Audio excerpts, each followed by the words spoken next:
Olá, meninos e meninas! Iremos iniciar agora a nossa aula 19 de Noções de Eletricidade e Eletrônica. Na nossa última aula, nós continuamos o assunto de aritmética digital e iniciamos o assunto de subtração no sistema de complemento de 2, onde vimos como esta operação é realizada em cada caso.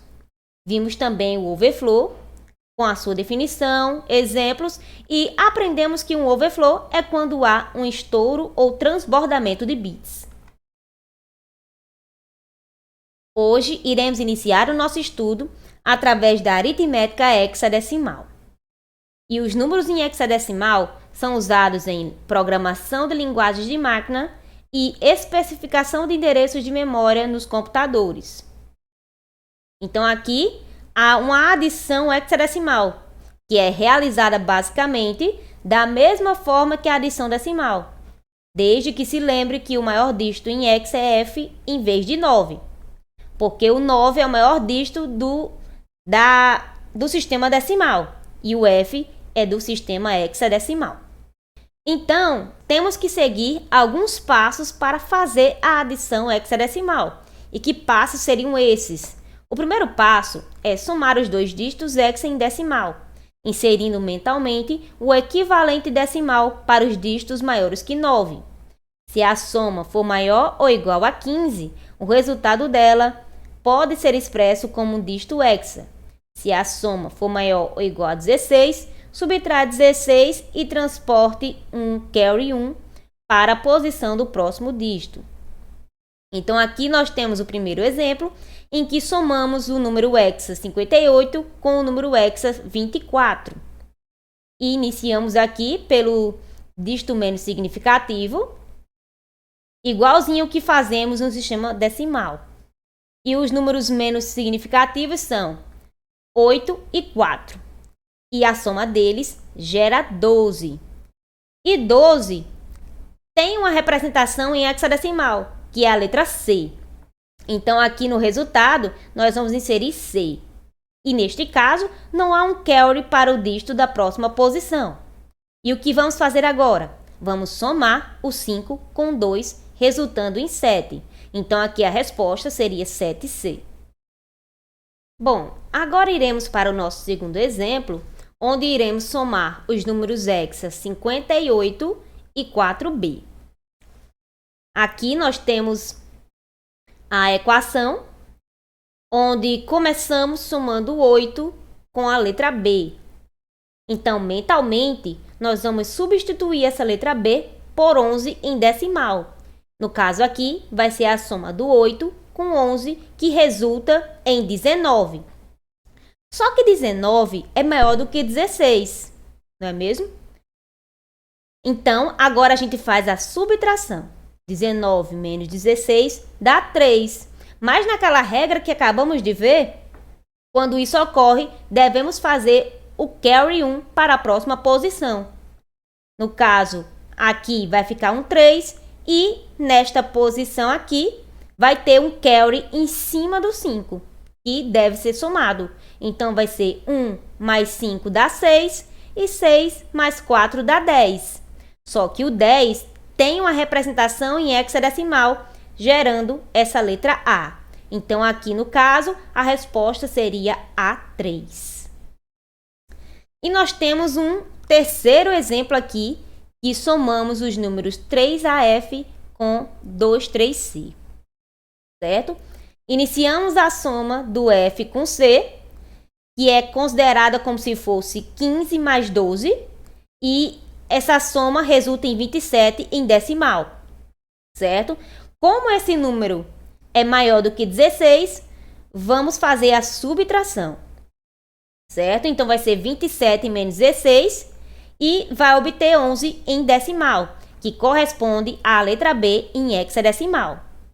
E, seguindo aquela regra, vai haver um carry que vai ser transportado para a segunda posição. Então, aqui em cima do A, imagine que tem um 1zinho aqui, certo? Um bem aqui em cima do A, que vai ser somado. Então, vai ser 1 mais A, que é 10, 11. 11 mais 3 dá 14, certo? E 14 tem o seu representante em hexadecimal, que é a letra E. Certo? Tem um E bem aqui. Então, some um carry ao dígito A e ao dígito 3 para obter E. Neste caso, não há carry para o dígito mais significativo, que é este aqui, certo? Então, aqui vai haver a soma normal de 3 com 2, que vai resultar 5. E a resposta vai ser 5EB. Nós temos também a subtração hexadecimal, em que os números hexadecimais são apenas uma maneira eficiente de representar números binários. Assim, podemos subtrair números hexadecimais utilizando o mesmo método usado para números binários. O complemento de 2 do subtraindo em hexa deve ser efetuado e então somado ao minuendo. Qualquer carry na posição do dígito mais significativo deve ser desconsiderado.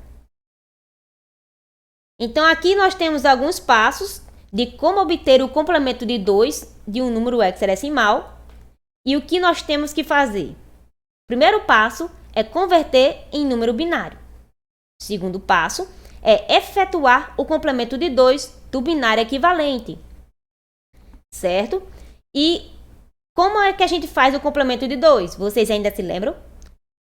A gente faz o complemento de 2, fazendo primeiro o complemento de 1, que é a substituição do bit 1 pelo bit 0 ou do bit 0 pelo bit 1.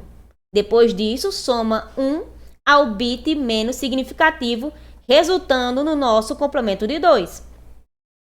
Depois disso, aqui no caso do número em hexadecimal, nós temos que voltar a converter para hexadecimal, como está aqui bem representado neste exemplo.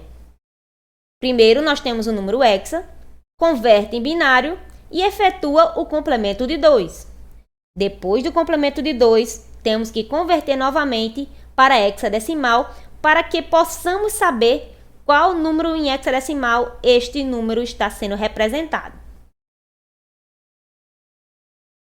Então, existe um procedimento bem mais rápido, que no caso é este aqui, onde você vai subtrair cada dígito hexa por F e somar com 1, certo?